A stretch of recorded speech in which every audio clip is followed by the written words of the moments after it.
It's What's up, always mad at everybody? us. Oh God. Did you not pay the Elon toll fee, the troll toll? No, I did not pay the troll toll Oh, to no get into wonder the it's not boy's working. soul. Oh man, thanks for dropping in the middle of the workday. Is it as hot as it is here where you're at, man? Yeah. Ooh. I got Hello, Nate, chat. We're talking got to you. LQ for Quan, Priyanka. Thank you for dropping by. Okay, baby. First, you get the Gold Star Attendance Award for sure. Yeah. Gold stars for everyone who's already here. I should, And everyone cool. else, what stars do they get? Christin, did you get attendance awards? I kind of get the vibe that you would get attendance awards. I know. I totally give up that vibe. My school didn't really do that. It was more of like you had these like books that your parents had to sign every once in a while or something Yeah. that shows your attendance. So it's more like if you didn't show up, then your parents would know, kind of thing. Maybe it's a British schooling system thing. Yeah. What does the book say? Like, my kid wasn't in my house for 12 hours. I don't remember. Like what it said. It was Like, almost like a little scheduling diary sort of thing. But interesting. I don't think any of us really filled it in. I remember I had to forge my mom's signature because I didn't want to bother her. Yeah. I had agendas. Oh And yeah, would something like that. yeah, and I think what they tried to do is they tried to make you write down your homework in the Yeah, agenda, and that's you had what to it show was. it to your parents. Right. But like, But I don't know. I was like a nerdy kid. I did my homework, and so I agree. Like, I yeah. would try to. Have you ever looked back at a kid trying to forge their parent's signature? Oh, I don't. We were all really good at it, so I Oh, don't know what to really? comment. I my I don't think I ever told you this. Did I tell you my parents were worried that they were worried that I was going to have a lot of academic problems Uh-huh. because I had no motor control in terms of like drawing and handwriting and things like that. Oh, Yeah, so you so were a special kid. I drew what they called spider people until I was, I don't know, I think like 5 or something, which is like Hmm. way past when you're supposed to be able to draw like normal stick figures. Hmm. And so they were just like, all right, he's in for a tough time. But fortunately, that turned out not to be the case. But I still can only draw spider people, so maybe that's just a me thing. Is your handwriting improved? No. I have absolute trash chicken scratch, and it's not like the doctor calligraphic like chicken Hmm. scratch. It's just this person has a tenuous like brain hand connection is what it feels like. How do you operate like a rifle? If that's the case, how Well, does so that work? that's the thing. It was a little bit different with the I don't know. Maybe it was like so. How do you hold a pencil actually? Because I hold it like this. No, that's messed up. Yeah. So this might be the problem. Right, Chad? Like, Yeah, Chat. Tell I me if remember this I is used with wrong. this kind of like almost like an eagle claw grip, and then they had like messed up handwriting, and now I'm like, oh no, they had gross motor control problems. But I did have a I would say like quantum leap in my handwriting when I got Hmm. to college Hmm. because I studied applied math and I figured out that you could artistically swoop like the Hmm. T's because like you know how in some of the math symbols are like cursive type T's or like Greek letters. Yeah, the Tau. Yeah. And so like when I started doing that math by hand, I was just like, Hmm. ooh, I can just steal some of this Hmm. and replace what my brain thinks is like a T or whatever Hmm. with those. And so now I have this like weird print cursive math cluster, like screwy handwriting that is more legible, but not good. Oh, that sounds like one of those cryptography codes where we replace some letters with symbols. Yeah, no, And that. I'm noticing there's a few OK Banger chatters who are sick today, so I hope you all are feeling better soon. Yeah, that sucks. Um, I and thought I was sick last night. I crashed really early, oh, is that what which happened? which No is wonder why you didn't I think reply. the first go ahead. No wonder you didn't reply my barrage. Yeah, no, I think for the first time in OK Banger history, you're more tired than me. Oh, that's true. And then the other thing I want to acknowledge is that we actually have a number of viewers from the Twitter side, X side, on my Let's go. profile. So hello, Welcome. They're True or definitely bot, you are welcome. yeah. It could be real, could be fake, but they're definitely all related to you because mine I'm not paying Elon anymore, so Yeah, yeah. I just don't get it. Alrighty. Whew. So, how are you feeling today? Moderate to severe, but in like a good way as opposed to the normal bad way.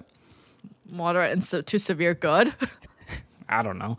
I mean, you could be like, so severe in the classical sense is like Snape, like just intense. But I feel that way about the stuff that I want to do. I Mm-hmm. actually, so I've struggled really hard over the past few weeks with doing the things I'm trying to do. Like it's Mm-hmm. kind of like a lifelong struggle, but specifically the past few weeks I've struggled. And I bought the brick thing, which we talked about, like the app for the phone. Did you get yours, by the way? No, I didn't order it yet because someone never sent me the referral code. But I haven't gotten an email about it. Oh. But I'll check that today and see if I can get that so we can, save $10 or whatever. But so I got the brick thing and I finally have my settings dialed in so it blocks, I think, the correct apps when I'm doing various things. Mm-hmm. If you had to guess, what do you think I allow during my workout period? Because I like lift at my house. Telegram? And Uh, Spotify or something that you listen to? well, first of all, I'm very offended. I use YouTube Music, not Oh, Spotify. right. So YouTube music. But so this is a little tricky. I have to use the Sonos app because I have the Sonos speakers and they're dog Um, water, and but it uses YouTube Music through that. mhm. E says yes, we are back. But I also have Chat GPT as like the last thing, and, Oh, oh, and it's right, weird right. I'll add this to my intervention log. because it's surprisingly the perfect thing to have for me as a person who um I get rabbit holey, right? We both do. I have some poetry books down there. I've been working through Walt Whitman's entire like corpus of work, which is why I post about that sometimes. But sometimes I'm not in the mood for that. And so ChatGPT, for whatever reason, is the right amount of interesting, not interesting to Mhm. not screw up the rest between sets, but also let me do something quasi-productive without getting distracted by the insane neuro manipulation of the normal internet. That's how that Chad, you can observe the descent of Cameron into the claws of Sam Altman as we I am speak. losing my mind, but I'm being, I don't know, I think it's good because Mm. so all right, so hear me out. All my lawn care stuff, now I just take pictures of my lawn and ask for like tips and the things that I need to buy and stuff. Mhm. It's way better than having to go through like hours of YouTube videos or like those, I mean, I make fun of you, but I do the same thing. So, right? And so, for things that like I know, I just think about. mhm. But for gardening and stuff, which I've never done, and I don't even know what a quality resource would be, it's just saving me a lot of like pain and heartache. Right. It's like those little things you can quickly look up, right? Yeah, like it's not helping me, do something super What thoughtful. did it say when you took a photo of your bathroom lamp with the water? It was like, So why that's what I water did, here? and so I know roughly how. So actually, for anyone that is unaware, I almost died last night. Mm. Maybe, who knows? Final destination could be the only way to tell. But so yesterday afternoon or 2 days ago, maybe yeah, it was 2 days ago, I smelled a plasticky smell coming from like my bedroom, and I was like, "What is happening?" Because I know plastic smell sometimes indicates electrical fire. Yeah. Yeah, Holy mollies. yeah, and so I mean, in the afternoon, I was like, all right, whatever. Because I was just like, maybe we got a new basket or whatever. Like I saw a basket, it was plastic, and I was like, yeah, that's probably it. And it was just like do you know what that process is called? That like smell leakage from like a new piece of plastic? Off gassing? Yes, that's it. Kristen GPT over there. Um, But so I thought it was just off gassing. I come back later, I'm still smelling it and not directly from that. I was like, okay, that's not good. Hmm. Confirmed it. Marissa smelled it too. So I know the general procedures: turn off the breaker, identify if there's any like warm outlets, if there's any like browning or anything near the outlets. That's really Mhm. bad. Do And the so like I went, cats Oh, have you seen the videos with then the cats or the dogs smell like an outlet has something going wrong, and then they I haven't react to it? seen, like, I know animals react to it. Our Mhm. kitties were not. Yeah, they were like, "Do, do, do, do, do." But I think that there's a reason for it. Oh. Um, but so go through the steps. I asked ChatGPT, I'm like, "Hey, help us debug this," because it Mhm. had like it just knows things I don't. And it basically told me to do what I was already doing. So I do, and I identify. So we have a bathroom fan in there, and the bathroom fan units are typically fan and then sometimes a light on top of it. Sometimes it's just Mhm. a cover. This one has an LED light on top of it. Mhm. So I look at it, and I've looked at it before, because I'm in the bathroom, and I thought it had like dead bugs in it Mhm. previously. Mhm. I looked a little closer, and I was just like, I don't see any bugs. And so I was like, that doesn't seem right. And so I You're like, "Where's my collection of dead bodies?" yeah. So power's still off. I unhook it, bring it down, and as I bring it down, like I almost like "Ugh," because there's water sloshing around inside of it, Ugh. which is super gross because it's Mhm. like not clean water, right? And so basically, I look at it, I kind of make an assessment. I ask the robot for its take. I'm not going to blindly listen to it, but I'm going to see what it has to say. And it's just like, hey, very like first of all, it's like water inside of a light, never a good thing. Mhm. But more, it took the pictures as like there are signs of like plastic burnage. There's the water is like black, indicating that there's something probably Mhm. burnt in there. Oh my It gosh. it was probably shorting in there. Mhm. And shout out landlords, it's a classic piece of crap fan that Mhm. is discontinued and probably isn't really rated for the main bathroom use. Oh. So that's how it got water in it. Mhm. And so anyway, so that's down. Now I got to convince my landlord they have to replace the bathroom fan. Oh, you are? Oh well, yeah, because like this is an old model. I can't. Like, I might be able to find like a specific light to replace Mhm. it, but this model doesn't sell, or this company doesn't sell the lights individually. So I'd Mhm. have to replace like the whole thing, probably. Mm. We'll see though. I'm Okay. not dealing with it today, but smell Oh, is gone now that that's unplugged.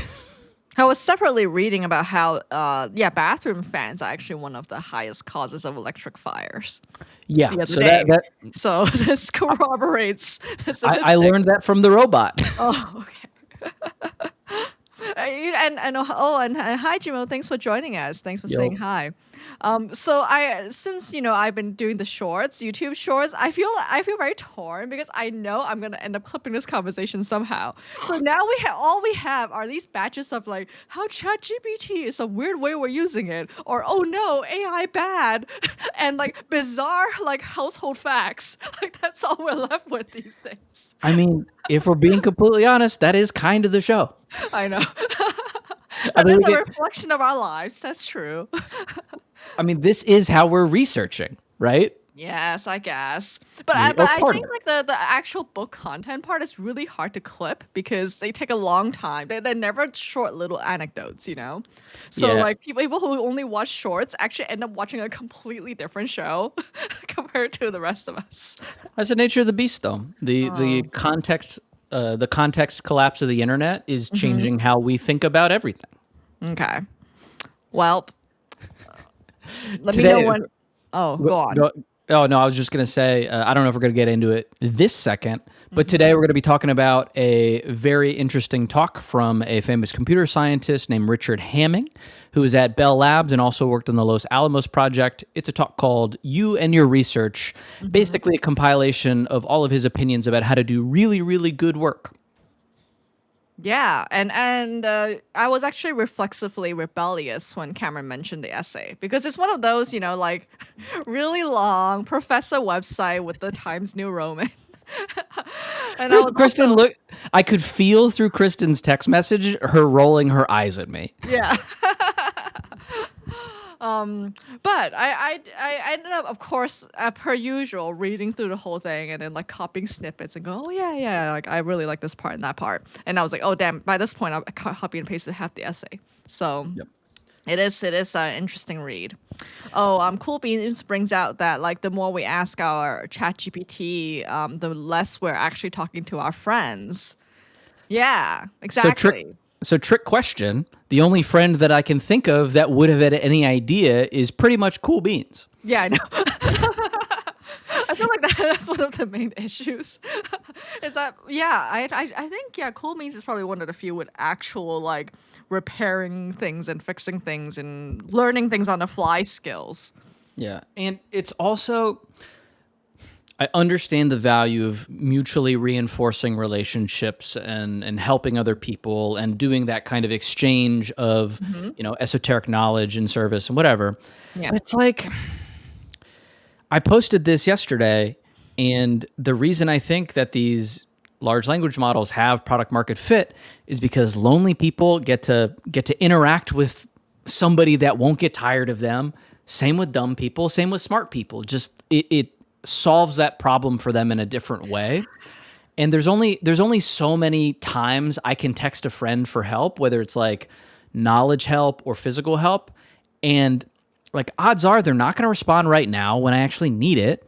And even if they do, how many do I get? Like 5 or 10 before I haven't reciprocated and personally feel bad for I asking think again? that is the key is that you feel that you have to be reciprocating or like you know what I mean? You're not giving room for the rest of us to help. I definitely, because like, surprise, surprise, I've explored this also with the robots. Yeah, yeah, yeah. I want to tell you. No, I have Oh, also, an chat's not listening to us until you answer the energy drink question. okay. I don't have an energy drink because I mistimed my subscriptions. So now I am Aha! energy drink less. I've been drinking my energy workout powder. I mistimed it with the show. I'm very sorry. I have a Diet Coke, which is almost as powerful. Oh, okay, okay. Yeah, look, everyone. He's got the Diet Coke. We're good enough for now. And I have my Almdudler What for the heck is my that? Europores out there. I showed this a couple months ago. It is a lemon spring water drink. It's like a lemonade kind of thing. Oh, It's Dutch, right? I think it's either Dutch or Swiss. I that think was it's Dutch. classy. It's great. I saw it. Actually, you're going to roll your eyes when I say this. I saw it referenced in a Jacob Collier video. Oh yeah, yeah. The eyes are rolling. The eyes are rolling. And I was just like, Jacob Collier is kind of obnoxious, but also, Oh, okay. Well, it's not just me then.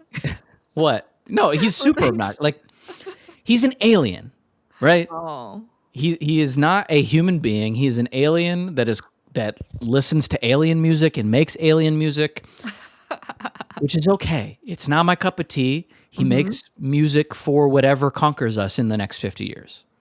Okay. And he'll be a hero. Well, he's good at being an influencer as well as He a is. musician, and nowadays you need to be both.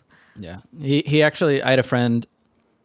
Yeah, I call him a friend. I had a friend in high school that had a very similar vibe. Incredibly competent musician, Mm-hmm. always wore a lot of alpaca yarn, just very Mm-hmm. same energy.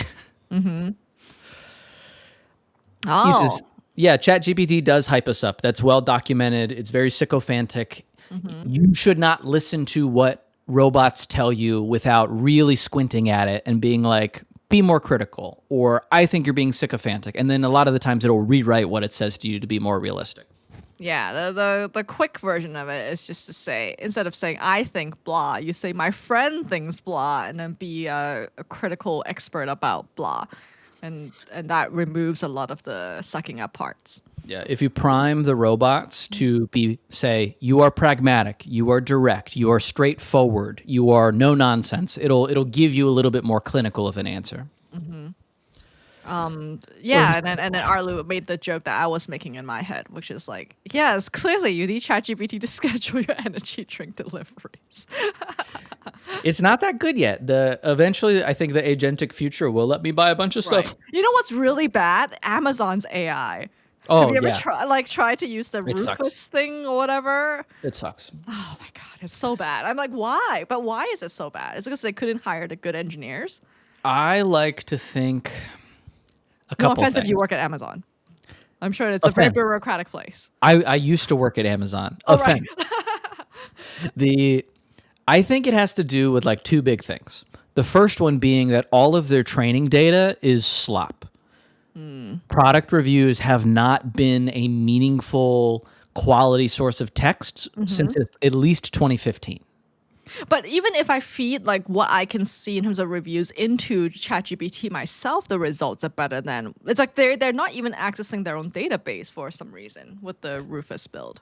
Yeah, so that's like the first part is I think like their training itself doesn't like the data set doesn't make for what you want out of it because it's not good itself, but it also doesn't have all these other pieces like internet wide data training does.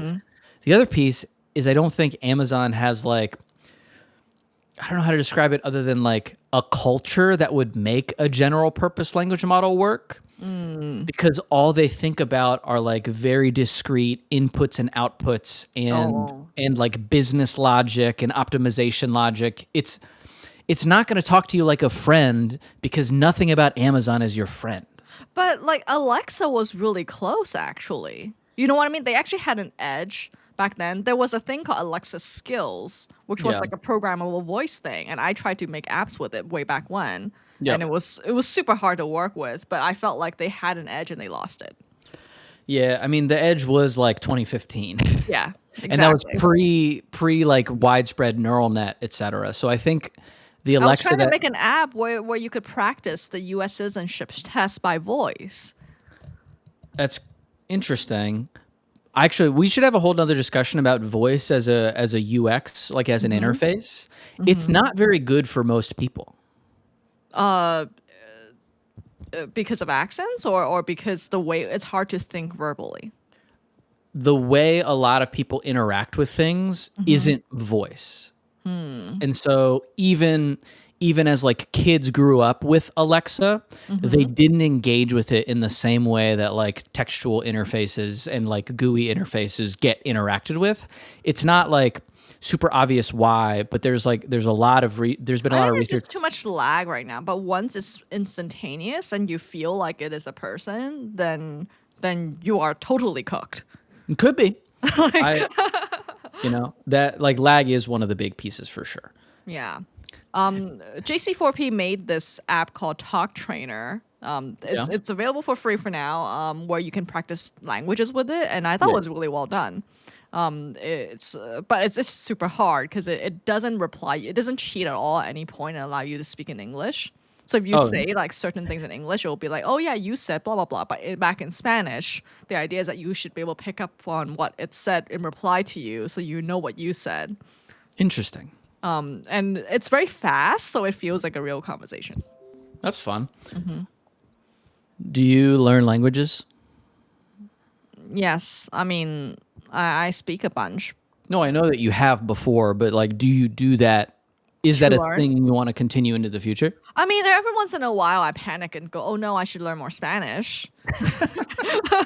When's the last time you went to a Spanish-speaking country? Well, I went to Colombia a few years ago. That was super hard because they don't like when you, at least over here, in a lot in the U.S. If someone speaks Spanish at you and you obviously don't understand, they'll switch, right? In Colombia, they just speak harder and faster at you in hopes that you will then understand. Do you have any plans to go back? No, but what if I do? I mean, what if you go to Germany? Oh, then my Deutsch needs to be better sprechen. I did learn German back in college too. So that's yeah, fine. there's like I little could see that. remnants of languages where I'm like, oh, I wish I'm a little bit better. Yeah, I mean, But I like, think we'll it's, soon have these like Babelfish things that Yeah, will that's- allow you to hear things. that's kind of what I'm thinking. Like, it's fun, and obviously, programming itself is like learning a language. Yeah, even this show, I think we can set it to auto deepfake our voices in different languages already. Yeah, and so it's just like there are a lot of things that I think are worth doing fundamentally that I also acknowledge practically kind of don't make sense to do. I know. I mean, I'm the one who's actually making a ton of bots right now, not even you. So, That's real. yeah. So you didn't ask me how I'm feeling. That's true. I didn't because I'm selfish. Oh, How are you feeling? no. You were asking me before we went live. Oh, that's true. I did. And I love how Isis has switched to Spanish in the chat. He needs to do all of your chats in Spanish. I read Spanish okay. Oh, yeah, yeah. I can understand with context. Necesitamos. Sí. How are you feeling? I'm feeling tired. Like, I think you were pointing that out earlier. Like, the good news is that I am doing stuff, but the bad news is that it's because my to-do list has like exploded. So even if I do stuff, I feel I'm only accomplishing 20% of what I want to get done every day. And of course, yes, the correct answer is you should reset your expectations. But you know how it is. It's hard Yeah. when there's more and more like projects that have daily tasks that I can't really move.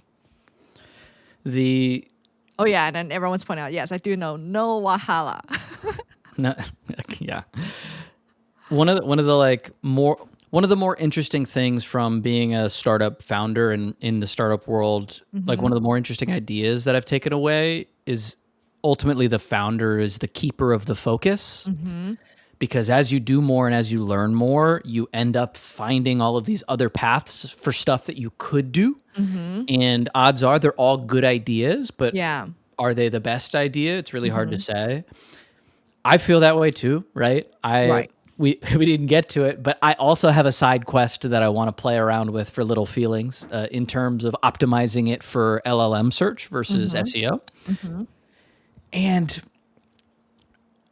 I don't know how I juggle this or will juggle this into the future. How are you thinking about that? Okay, so my newest thing that I think Isis would know is that with Reframe, I'm really building a community for other builders to build their stuff, and I'm helping them out as well. So I feel like that's the way for me to move forward is that I'm holding the mission and the connection, but a lot of the building I'm trying to not allow, but encourage other people to do the building. Because there's just infinite ideas, and I cannot possibly do them all. Building of stuff within Reframe? Yes, I think this is the part we're still working out, right? But I'm building my own apps, like meditation apps and whatnot. But if someone else, like Isis, is building these like paper reading apps, then I'm helping out. So I feel like there's this whole like accidental DAO situation right now, without any infrastructure nor forethought. What makes it a DAO versus just a group of people? I think like what DAO is trying to solve in terms of attribution and financial and distribution and all of that is really nice. But I also am very careful because I from being in a bunch of DAOs, most of them don't work out very well. It's like the problems is correct, but the solutions are wrong. Like the problem of solving for, okay, we are a band of we're like a little co-op and we're all doing our own thing, but we're also helping each other out. Yeah. And eventually, if should things get monetized, I think that's where things get messy usually, right? Because then it's like, okay, who makes the money? Like these are things I'm really cognizant of. But then and then DAOs try to solve that with tokens and whatnot. But I feel like what ends up happening is that you have this HOA gridlock situation or power grabs and all sorts of crazy things that happen. So I feel like the benevolent dictator model is still what I need to do until there's some more clarity in this regard. Well, so then my my feelings on crypto organizations, but I fundamentally. Oh yeah. I was Oh, gonna go say, ahead. with the exception of Cool Beans Wild Yield DAO, which I think is the only functional DAO around. Don't know enough about it to criticize, but broadly, I don't really see what is more compelling about an on-chain governance if you have a relatively medium trust environment, which is like the nature of these early communities anyway. Yeah, exactly. Which I think is very manageable, right? When it's only like me and nieces and child, it's like there's like very few of us, then there's enough trust to make everything work. It's just that once there's people who are like I'm meeting for the first time through Reframe, then that will get a bit awkward. But you're right, I shouldn't pre-optimize. Yeah, it's I talked myself out of it. this. How do we feel about Atomic Habits a few weeks later, Kristen? Oh, what do we implement from there? I feel like the Buffett top 5 has been our most consistent thing. And I'm still So very far, proud yeah. of that episode and how we're actually doing the system. But then for Atomic Habits, what did we implement? For context for chat, Chris and I meet every Monday, and we use from our Warren Buffett prioritization episode our 5 most important things that we're doing any given week to kind of suss out the rest of our to-do list. I think Atomic Habits, we both pretty much internalized the OODA loop, the kind of cue, action, reward, reorient, kind of like whatever the actual step is. I think we both internalized that for our habits, and we've done that for a long time. I don't know. I think with all of these books, I take the tactics from it and know that I have to come up with the philosophy for my life myself. What do you think? I think that sounds about right. I feel like the issues with like Atomic Habits is that they assume you have a lot more. Like we're kind of doing it. Like we are building systems, right, and making 1% improvement or whatever. But like the advice is so not pedestrian, but you know what I mean? Like almost everything you could be like, oh, that was in Atomic Habits because he's so good at scoping everything to be under his book. Yeah. Yeah. So I feel like yes, in a sense we are doing it, but I don't think it's necessarily because of the book. Yeah, for sure. I think it's like I don't know. It's kind of. Did you ever read? What's the epic poem that the character Grendel is from, or maybe it's just the Grendel saga? Do you know what I'm talking about? Gilgamesh? No, not even close. Just Different saying. continent. I'm just saying random epics. The epic of Gilgamesh and Grendel do not overlap. Maybe thematically. You know, what the even sad part is that I knew about Gilgamesh from Final Fantasy VIII, not from the actual. Anyway, what I was trying to get at is Atomic Habits is kind of like productivity canon at this point. And so it's useful to read so that you can talk to other people, whether or not you take anything specific from the book. Yeah. Is it Beowulf? Beowulf. Yep. Yeah. Nailed it.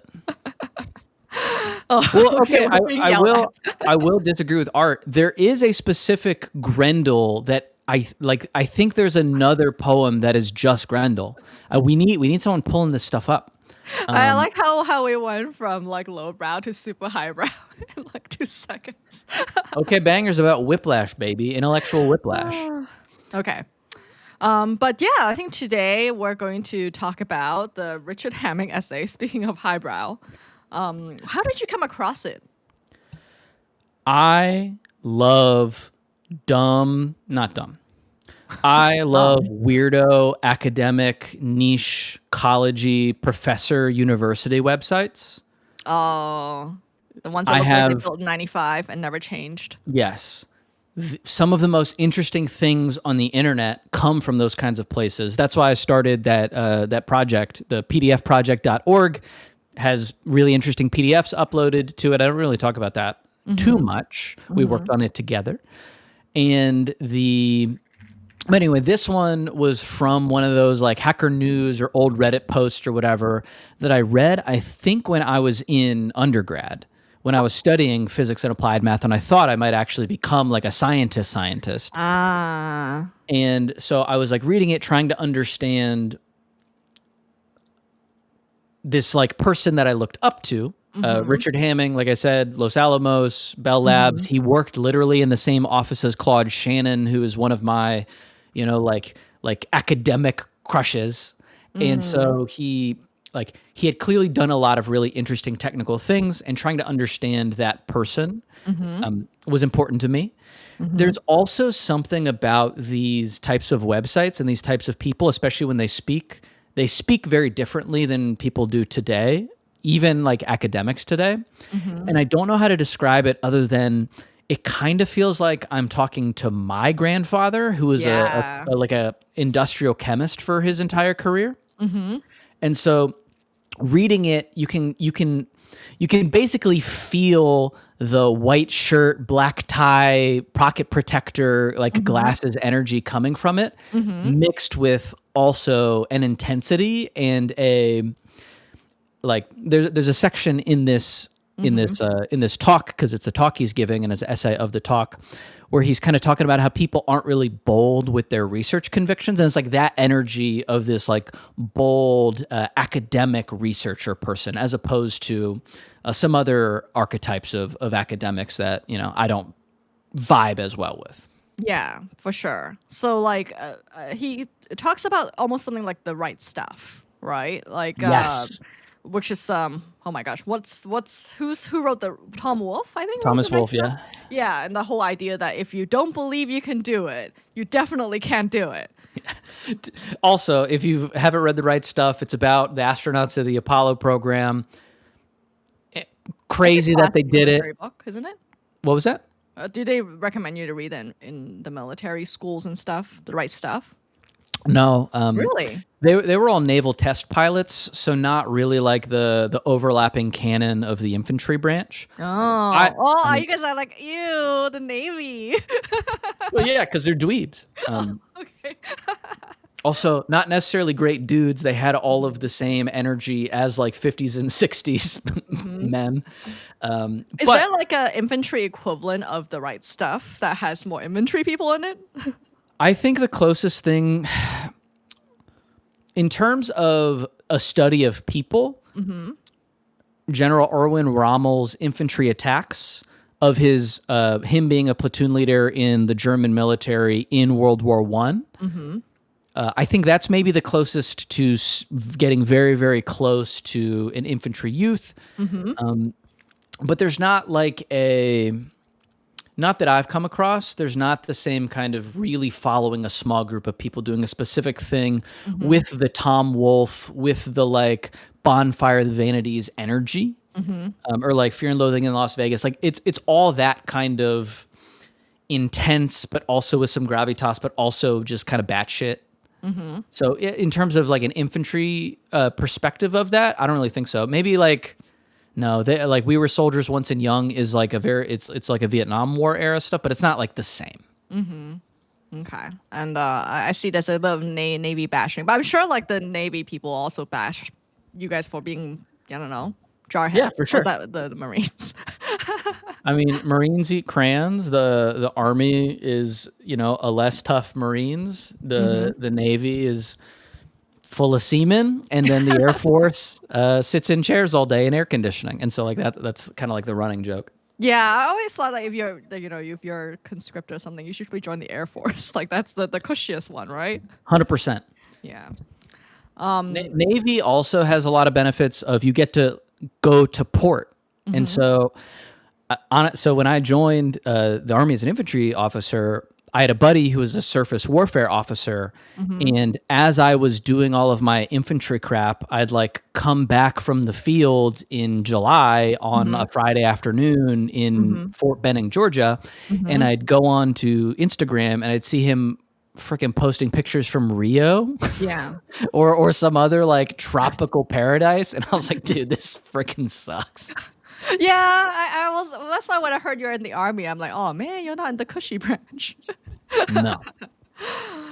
So this whole like whether you believe you are the right person to do it situation, my hypothesis is that when we struggle with something, it's because we have our subconscious mind thinks that if you truly believe you can do this thing, you're going to end up in this resultant life that you don't like.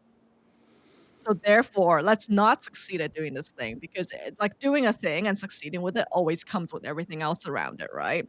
So it's like I subconsciously believe that if I succeed with reframe, I'm gonna be really busy and I won't have time to like hang out with my friends or something like that. Therefore, I make it really hard and a struggle because my mind I didn't like also configure what that life would be like once I succeed, for example. There's so much in that. This is I also want like a made up example. I don't actually believe that. So, but I was like, Wait, oh, I don't want what? to say a friend thinks this way. Well, sorry, I want to unpack all of that. A brief. This talk is basically him giving his entire survey of what he thinks researchers, Yeah. especially early researchers, should do and how they should Right. orient their lives. Oh, actually, let me give a better example. Yeah. When I read all that, I recall when I was in a researcher, right? Like Yes. an actual one, not this jokey PhD title. neuroscience researcher. Yeah, and then like my professors were all like they were all huge fans of the right stuff sort of mentality. Yeah. And then like I think what I can articulate now is that at the time my special interest is not science, it's religion. And therefore Crazy. like I never really wanted what they have, so therefore I couldn't like proceed in the academic route. And there were like glimpses of it where I was like, with the things I'm interested in, not even the same. But I feel like that's the reason. It's like, it's not by having the right stuff, is that subconsciously, that is not the right stuff for you.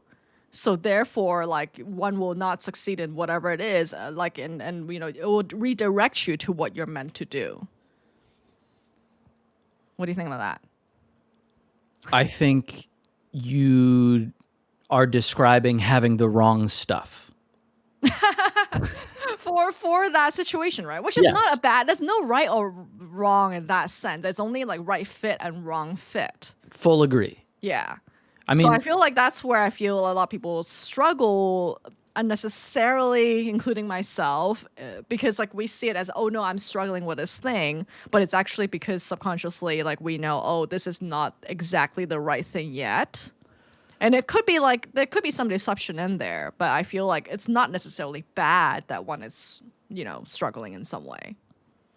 so this talk goes into a lot of different things. Part of it addresses some of that. Part of it addresses things that researchers don't think about, like selling their work to their bosses and other folks that they need to convince. And then part of it is thinking about how you should spend your own time if you actually believe the things that you say you believe about yourself and what you want to do with your life.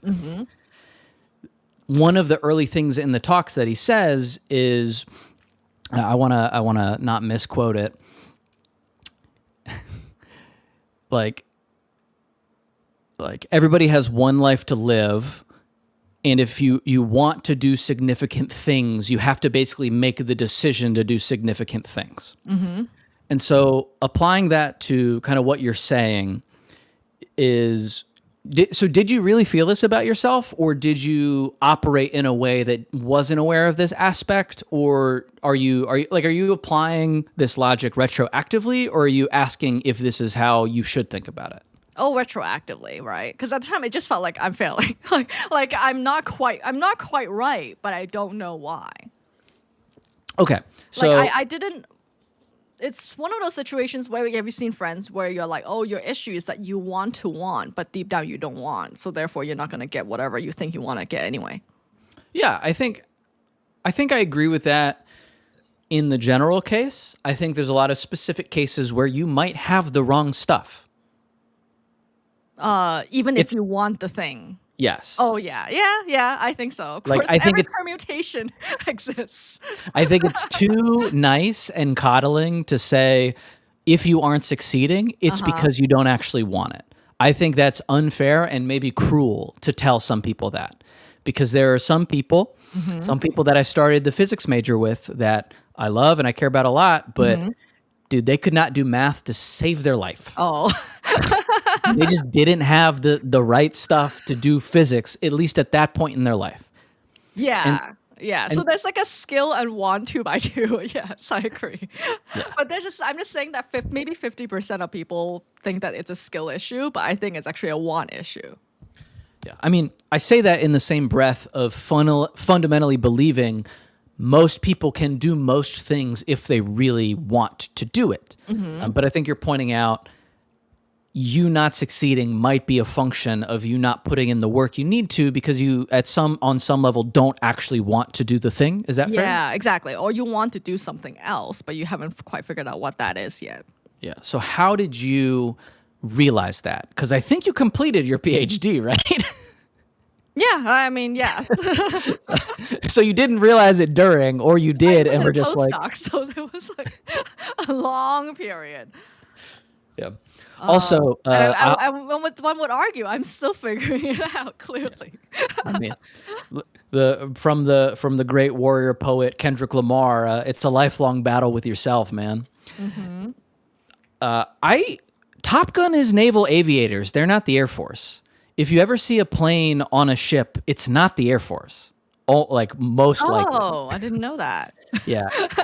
It's actually a fun. I don't know if this is fun or horrifying, depending on how you view the usage of your tax dollars. But the largest air force in the world is the U.S. Air Force, and the second largest is the U.S. Navy. Oh, that's okay, right? I don't know. It's the fact, though. I thought you were gonna say that the horrifying thing is how much money is spent on propaganda. No, I don't know those numbers because they don't share them. But like movies like the Top Gun is funded by, or at least sponsored partially by the military, right? Because it benefits them so much, right? Yeah, back then.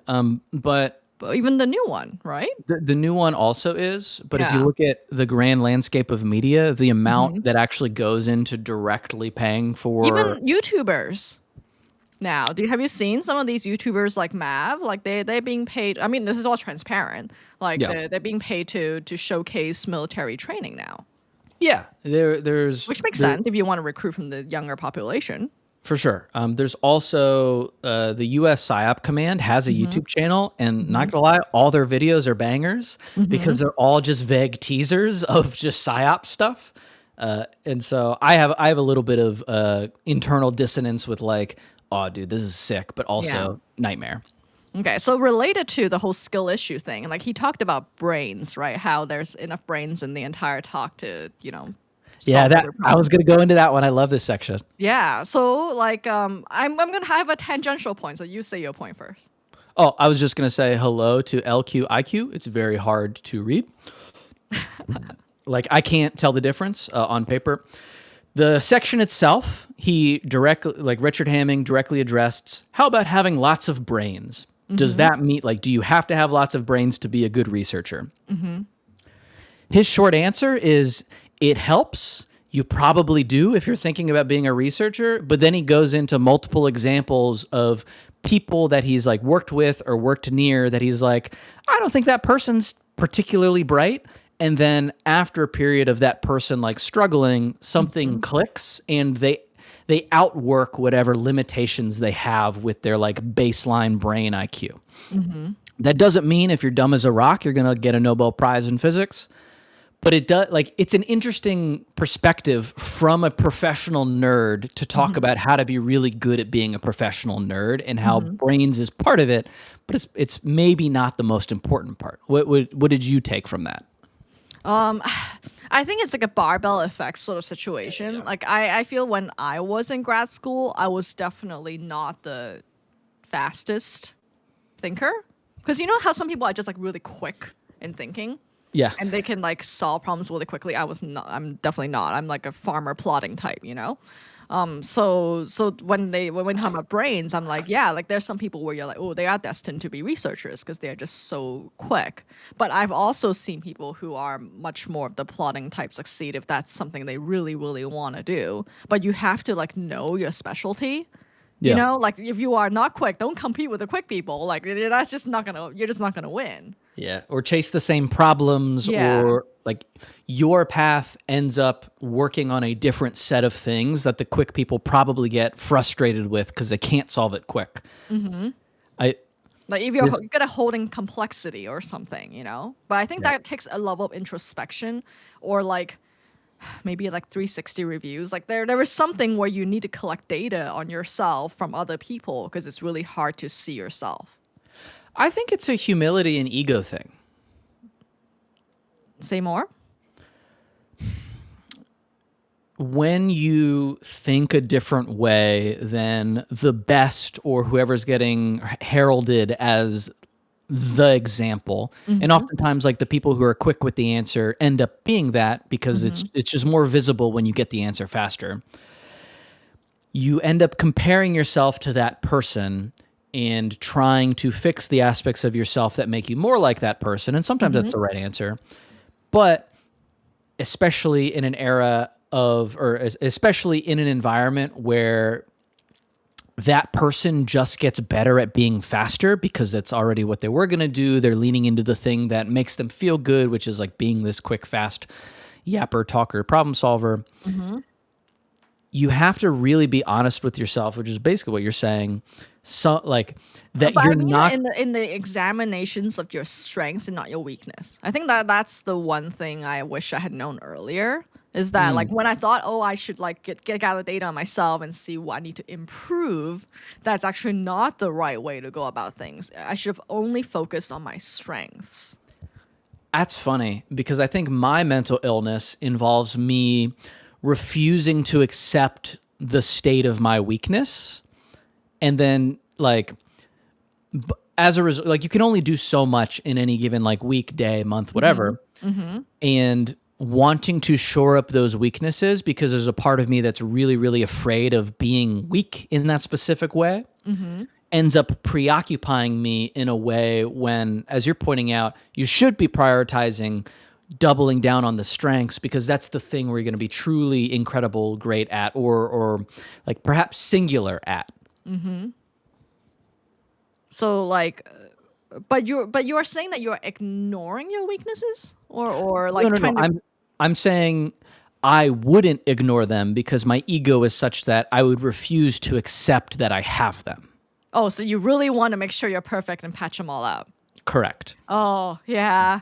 And so it's not Explains a a lot. I mean, it's a little bit of a, you know, reality distortion field in your own head of, hey, Mhm. this thing that is hindering me, I will never let this hinder me again. Mhm. And it works up to a point. But the reason why I say like the thing you're going to be the best at is the thing that you can do the longest Mhm. is kind of a perpetual reminder of myself to kind of just drop the things that are really holding me back to the extent that I can, or Mhm. offload them, or find some workaround that doesn't involve me fixing all of it. Because I Um, want to fix it, because I'm like a fixer. I get a lot of sense of self-worth about solving problems.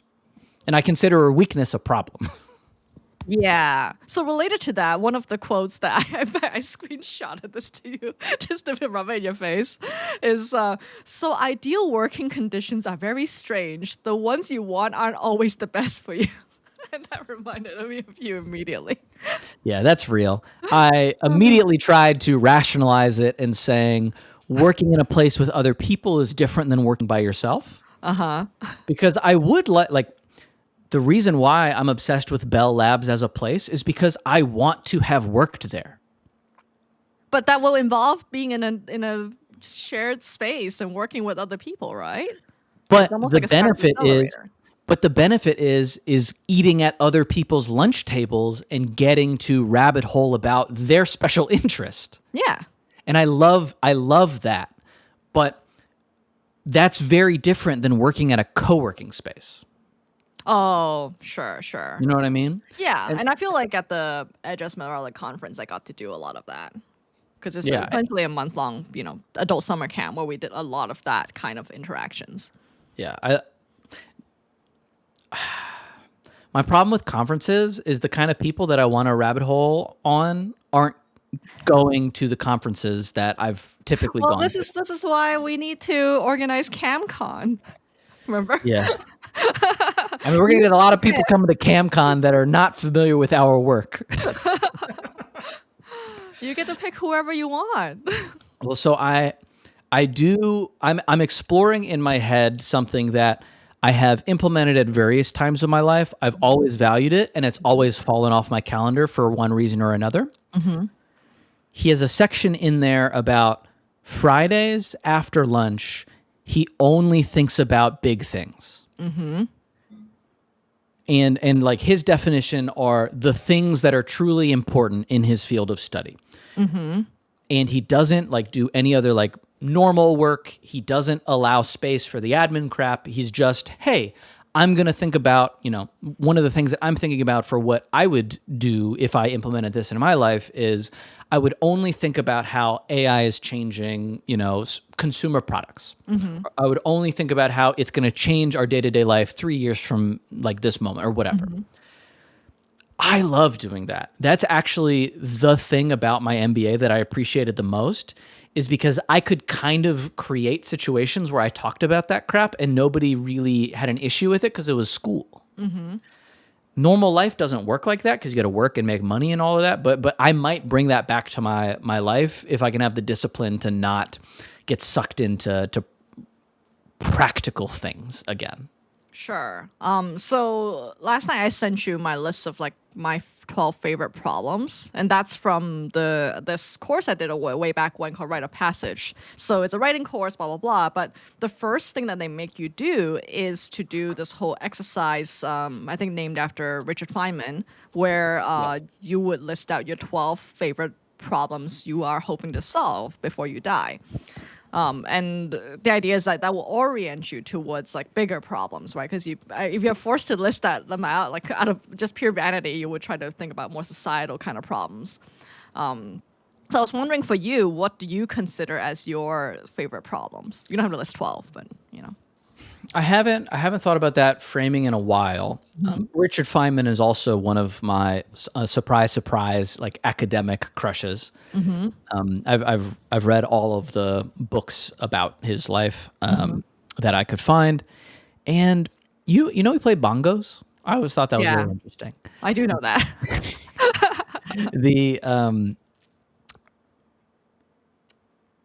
I don't have a good answer for the problems I'd like to solve. I think maybe the closest one that I can think of right now is probably.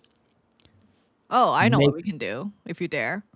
Well, let me Ask finish. ChatGPT, based on the things I talked to you about, what do you think about my 12 favorite problems? Yeah, I mean, there's going to be a bunch of poetry stuff in there, which I don't think actually overlaps with how I want to be spending my problem solving part. But we'll see. Well, maybe 12 favorite questions. I don't think we necessarily have to solve problems, but they are like, it's more like what are your 12 favorite special interests? Is what it really is. Well, that's kind of like the schoolyard retort. You ever heard this one? Is I got problems, you got issues. Problems can be solved, but issues can't. You ever heard that? No, I have not. TIL. I only know I'm rubber, you're glue. I mean, it is that energy. I think helping the median creator actually make a living wage is probably the closest thing to a succinct problem I would want to solve. Yeah, that's a great one. Questions I want to answer is a more broader framing that I would think about a different way than problems I want to solve. Because the thing that you sent me, to me, are questions I want to answer, not problems I want to solve, and that feels like a different approach. Sure. I think it just depends, right? I mean, I feel like the whole frame of I'm going to fix or solve a problem can be limiting, whereas like I'm going to explore question tends to ironically give more solutions. Because now you have more degrees of freedom to think about it. Because if you're perceiving it as a problem, it already limits you. I would need to think about more to agree or disagree, but we're basically talking about the same thing. Yeah. There's a piece in here where he says, when you're famous, it's hard to work on small problems. Yeah, I like that part. And he goes on to basically say, once you make it, you get an award, you get a promotion, whatever, you feel the pressure to continue or like elevate whatever your previous high water mark is. Have you dealt with that personally? I'm on a Yeah, big or I small think so. scale. Oh, 100%. So it's the same thing, right? Where if you are now like pigeonholed into being a Nobel Prize person, then your degrees of freedom actually decrease because now you are forcing yourself to think of what you perceive as a big problem, whereas the approaches to big problems can come from like little things. And I think he called them acorns versus oak trees or whatever. So for sure, I think in fact you encourage me to take smaller bites, and so do my friends. Like a lot of my friends, as I'm building Reframe, right? Actually, in the newsletter, I had pitched this question of like, which one sounds better, building a self-sovereign healthcare system or developing your scientific intuition? Yeah, exactly. All of you give me this like immediate vomit reaction, whereas I was thinking, then it will sound a lot more fundable if I say it that way. Screams lizard person, and not it does not do it for me. Maybe it does something for Right, other people. but in reality, you know that what I'm doing is much more like mom and pop's little solutions to solve healthcare problems. So and I know that I succeed or like get stuff done more when I think of that framing of like, oh, these are just little things I'm doing every day. So, but I think like at the end of the day, it is that lizard skin thing that I said. Yeah, I mean, he goes into why selling is important, and it basically lets you do more of what you want to do. So, I mean, we could talk about that. But I think what he's really getting at is the people who do really incredible things have some element of play in their work. Because the play is the randomness, the stochasticity, the like element of extra that makes you think a little bit differently than other people. And so that's actually why when you were talking about making the little mini apps and you're like, oh, some of these are a waste of time, we're like, I want to agree, but I also want to disagree because, the first one's probably not going to be it, but maybe like the fifth or sixth, little side quest that you do there does actually give you the acorn of the idea that is actually going to resonate with everybody in your group. Yeah, and then like many of my indie hacker developer friends say that the only way you can win against a corporate entity that can do things 10 times faster than you is to be whimsical, because they can't copy whimsical very easily. Yeah, I think that's real.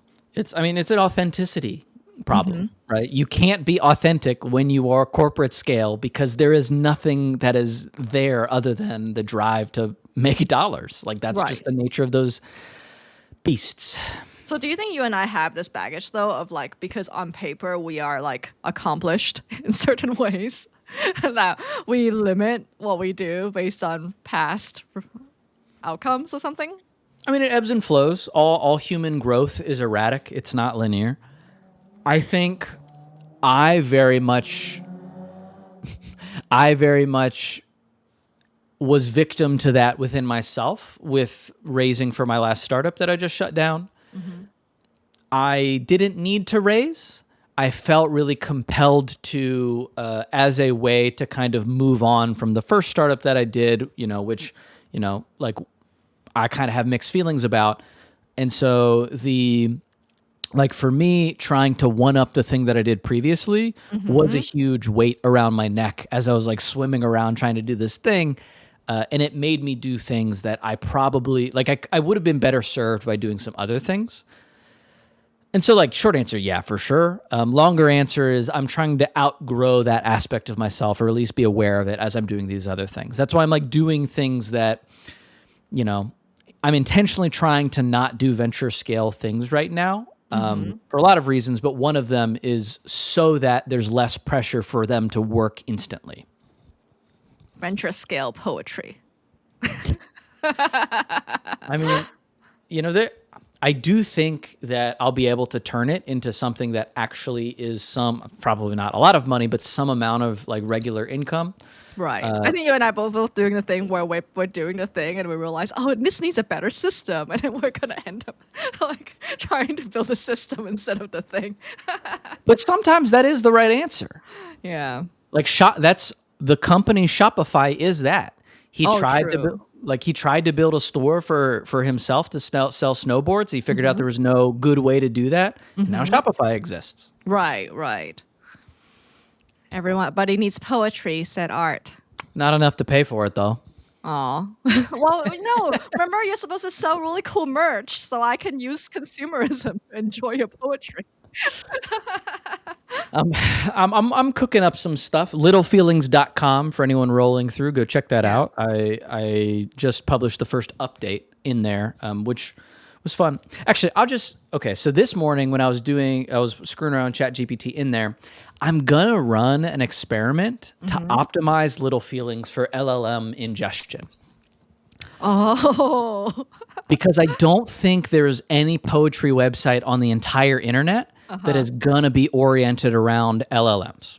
Oh my god, that is so like lizard skin and so funny at the same time. Well, so like the experiment is, can I get it to show up as a recommendation in poetry stuff, like whenever people interact with like LLMs for poetry, just because nowhere else on the internet does it? So, well, I mean, you got to teach all of us because I think the LLM ingestion optimization is the new holy grail. I'm figuring it out as we go. Art, thank you. That's very meaningful. I appreciate that. I'm just gonna like have AI tell me how to optimize for AI because I'm not a friggin' machine learning PhD. So I'm just gonna see how far I can get. I have some testing benchmarks that I've constructed, and we'll see what happens. Okay. Oh, it seems like East has built an LLM rank tracker. Could be. Please share it in our very fun OK Banger Discord. Yeah, that'd be sick. Join through the link below. I wanted to ask you a couple more things because we're a little I have bit so much over. notes too. Yeah, actually, give one of your notes. I've been dominating some of this. Oh nah, I think we're about equal. All right. So, you mentioned in the beginning that he dresses like in a pocket protector and white shirt or whatever, but in the essay he talks about how he used to wear bolo tie and flannel until he realized that, oh, turns out people don't, let me schedule in my meetings and stuff if I don't look the part.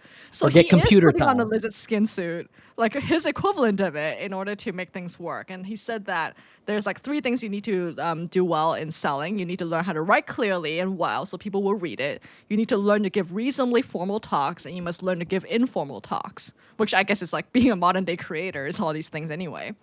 So like, what do you think of that? Like, how much should we have to compromise ourselves in order to fit the mold so that people will listen? Everything's a game. You get to pick what game you play. I think it is not about compromising yourself. It's about picking your battles. I think if you are pursuing, like if your great work, if your significant contribution is more in the creative realm, there's probably a holistic aspect of yourself that you have to be faithful to in order to do truly creative work. In his context, where he is one researcher in a giant organization with a bunch of researchers that are all competing for what at the time was a scarce resource, which is computer time, he, in order to do the thing that he really cares about, needed to interact differently with the people that were gatekeepers for kind of blocking him from doing the stuff that he wanted to do. And that's not to say that they were evil, just there's only so many computer hours to mathematically solve problems at the place.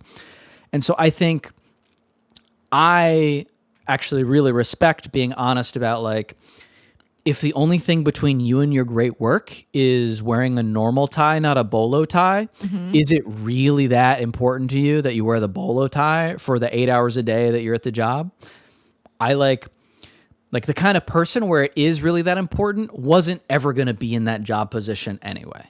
And so, it's not like the free spirit answer is like, no, be yourself unironically every single time, every single day. But like other people live on the planet too. And I'm nicer when I go to the post office or some other place where like that person has no context about me and it's like I need something from them. Does that mean I'm not being true to myself when I'm like hyper masking to be a little bit like nicer in those places? No, it just means I'm not dumb and I know what's good for me. Well, I think specifically like clothing is where I really notice a difference in how people interact with me depending on how I dress. You know? For sure. Because sometimes like I dress like a weirdo, right? like on the show. But then like if I dress like what people think a Buddhist chaplain would dress like, with like a lot more of the black Yeah. shirt, white sort of situation, then people are like, oh, like, they speak to me with a lot more respect. But then I feel very torn about the whole costume of the whole thing too. Because I feel like, oh man, that sucks that people do treat people differently depending on how they dress, I don't, I feel like fundamentally I don't love that. You don't love a That basic we fact of judge people human based on nature? how, I know.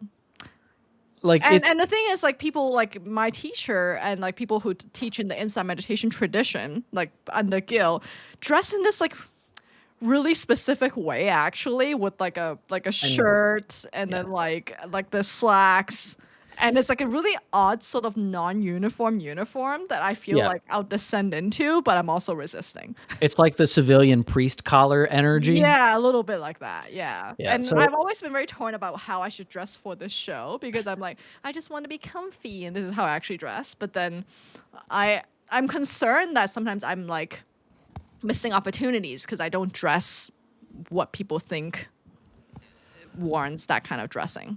well, you And it are. depends, right? Well, you are. I'm telling you right now, you are missing a subset of opportunities as a result of the decisions that you're making. And I think that that's okay. For context, people can't see it, but this is what I'm wearing. Oh, the cement shirt. Right. And then there's also this rebellion I have of like, if you don't treat me well the way I normally dress, then it's a good filtering mechanism. You know what Yeah. I mean? Yeah. I mean, the way that I would think about it is, if you can define what your significant work is to you, and that could be spreading the teachings that you believe are useful and valuable and helpful to people, and like matrix multiply that with you feeling comfortable in your own skin and what your bar is for like performative theocracy or whatever, and you just kind of pick where you want to land on that spectrum, knowing that there are dynamic tensions in how you are like living your life. For Hamming, the tension of wanting to wear a bolo tie, which for me as like a like a deep nerd, he probably wasn't aware of it up until the point where he realized it was impeding his work. And so it's not that hard of a choice for him to make, because he really doesn't truly care about that bolo tie in the same way that like you might feel being connected with your authentic self is related to the practice of being a chaplain.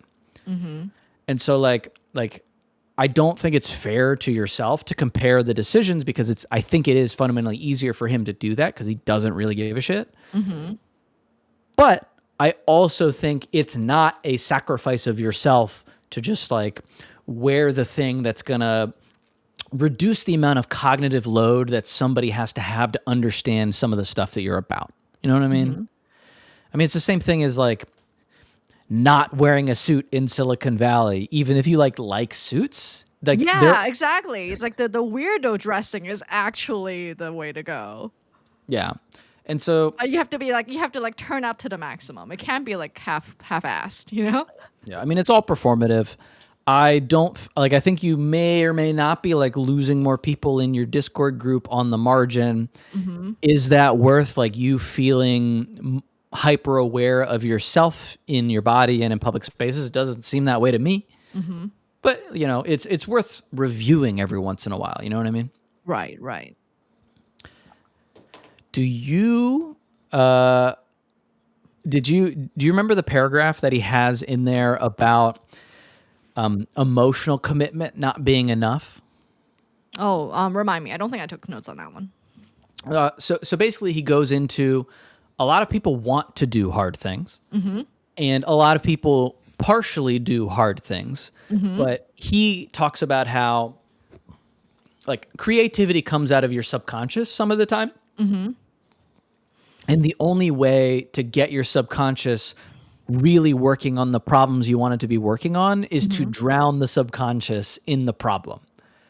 And so maybe only doing this thing all the time, and like not leaving space for these other things where your like subconscious mind might be like chewing on, or like at night in your dreams, whatever. he argues that's how he wakes up in the morning with problems solved, because all he's focusing on is the problem that he's trying to solve right now. And I think that's really interesting to think about, because we kind of talk about versions of this and what it means to be kind of like balanced in your life or well-rounded. But I felt some of these things before too when I've been more hyper focused on something. And so I'm like wrestling with how I deal with that, and I take as much benefit from it without sacrificing other stuff that's important to me. Yeah, I wrote down the creativity comes out of your subconscious part because that also stood out to me. And I remember you have that book of the artist's daily rituals or something like that, right? And I've read it before, and a lot of it, like you can see these like Charles Darwin types. They work only like 4 hours a day and spend the rest of the day just like walking around and doing other stuff. Yeah. And I'm like, oh dang, yeah, I think it's true. You need like a lot more space of non-doing for the problem solutions to emerge. So he's arguing a different thing. Really? Like Hamming's style is like, so let me read it directly. Clearly, I had read the opposite thing. If you are deeply immersed and committed to a topic day after day after day, your subconscious has nothing to do but work on your problem. And so like the idea being that you block out all of these other things so that you just think about this. He didn't have TikTok to deal with, but you don't have these other little like I think like ankle biter. Right. The both can coexist though. No ankle biters, and also not like being too like face on and deliberately working on the problem, because you need your subconscious mind to do it. And the moment you try to actively do it, I think that also cancels out any progress. I don't think he'd agree with that, but I think it's a reasonable thing to say. I mean, because But didn't he like say, well, he cleared his schedule to think about the problem, right? So you're thinking he's like consciously thinking about the problem. Yes, also. for sure. Yeah, like the way he works is he works his normal workday. He comes in on the weekends. He is a true rabbit holing like scientist in like the truest sense of the word, where like he wants to hyper fixate on this thing. Right. And for me, as a person with varied interests who likes to write poetry, music, program, do all these like different things, part of me wonders what I am sacrificing by allowing space for these like various things. You know, you get all the benefits of cross pollination of like, oh, doing this thing lets me do this other thing better. But I'm wondering if I need to min max harder. Dude, well, I'm very torn because I bet like, you know, this Dr. Hamming's special interest is his problem. So it was a natural thing for him to do. And are we trying to optimize for our natural inclinations? Are we trying to like force it into a singular thing, you know? Yeah. I mean, I do think great work involves a little bit of both. And I probably think my original sin is impatience, which is really beneficial in some cases, but really hinders me in others. Because if I want everything to happen right now, I can't exactly, like, you just can't do all of them to the same degree. If I was just like, okay, I get, an hour a week. What? Go ahead. Yeah, it depends on if your goal is to be an artisan of a craft, then yeah, you have to do that one thing. Yeah. But if your meta goal is to be an artisan of many crafts, then you do many things. So it depends. I mean, it's easy to say, hard to do. Basically involves like prioritizing my life in the way that like actually resonates with what I want, not just what I want, you know? Yeah, and it goes back to the right stuff thing again, where do we deep down believe that to be good at the thing, we need to spend X amount of hours every day on it? Yeah, I kind of think so. Oh, then you have to do the thing then. Yeah. So if you have to cut your arms off, like arms and legs, which one are you keeping? Like all the things that you like to do. I'm just like, if you have to eliminate like poetry, music, coding, like, and then like somehow there's no money involved. Okay, it doesn't matter what you pick. Yeah. Which one would you focus on doing? I don't have an answer. Really? Nothing jumps out at you? No, like it's like, I don't have a gun to my head answer because like I like all of them like a lot.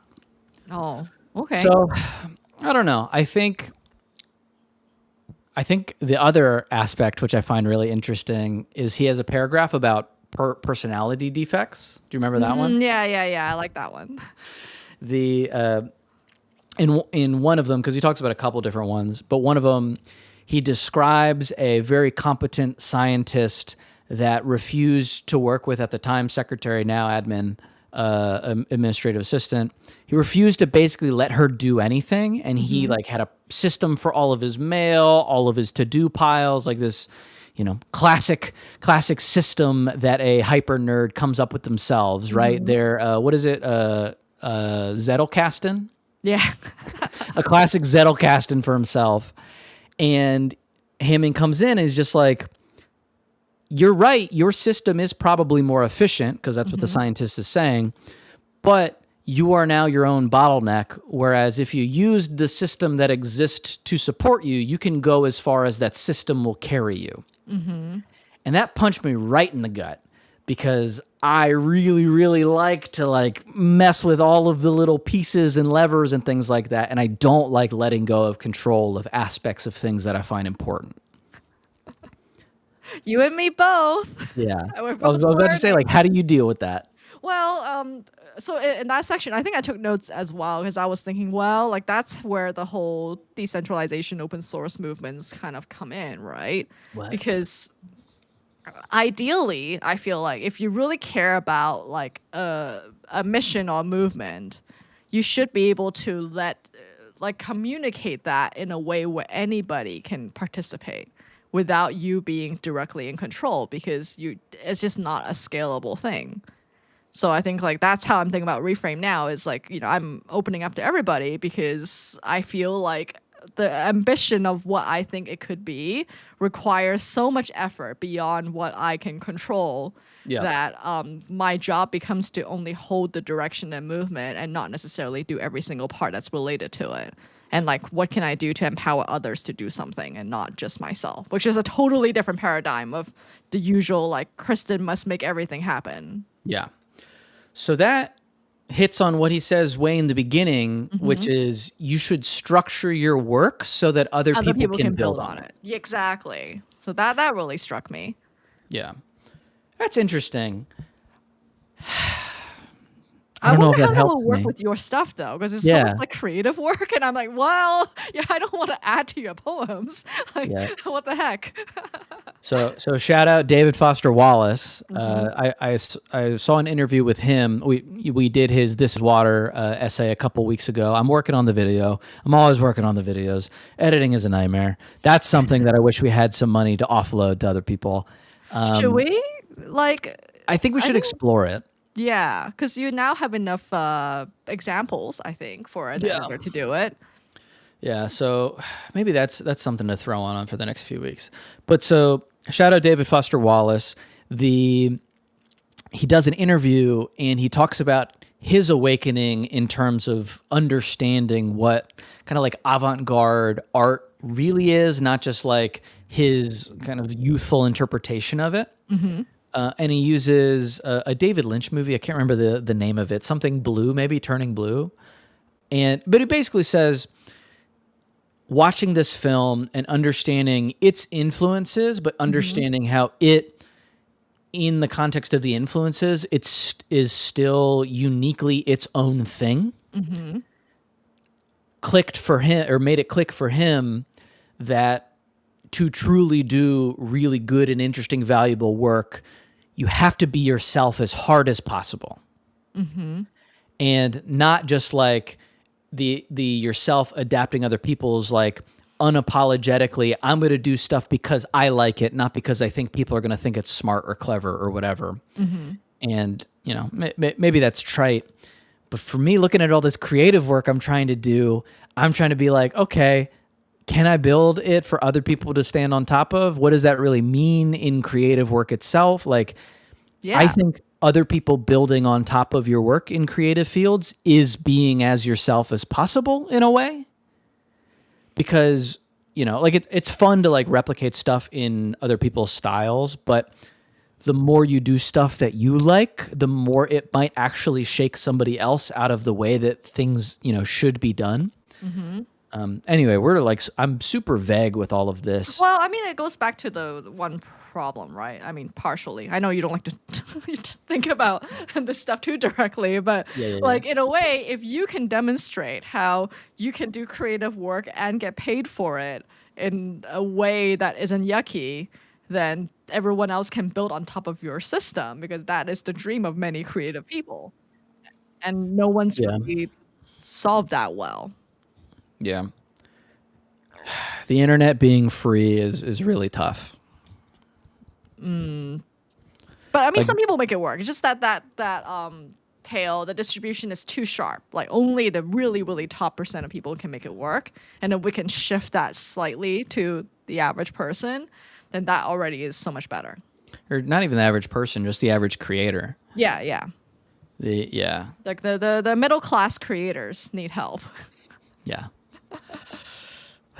Any other big ideas from this that you want to get into, Kristen? Gosh, I think there are so many gems. Oh, actually, one thing that's not from the essay, but from the Wikipedia page about Dr. Hamming, is that it is mentioned that when he was young, he resented old scientists who used up space and resources even after they're all old and stuff. So he That's made funny. sure to quit pretty early on.